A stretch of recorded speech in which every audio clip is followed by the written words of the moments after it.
শীতের সবজি ফুলকপি এত সস্তা হয়েছে এখন যে শুধু তরকারি রান্না করে খাবো কেন, একটু অন্যরকম করেও খাই। আজকে আমি ফুলকপির বারবিকিউ বানাবো। কেউ কোনোদিন খেয়েছেন কি না জানি না, আমাকে জানাবেন। আমি আজ প্রথম বানাবো এবং খাবো।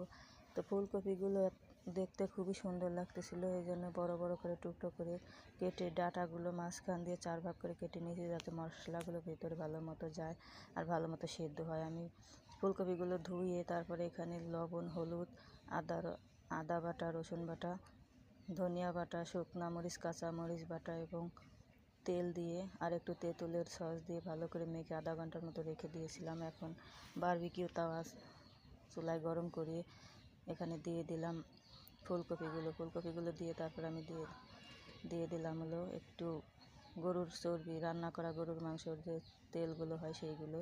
আপনারা এখানে তেল ব্যবহার করলেও পারেন, আমার কাছে ছিল তাই আমি দিয়েছি। এগুলো ভালো করে উল্টে পাল্টে এভাবে তেল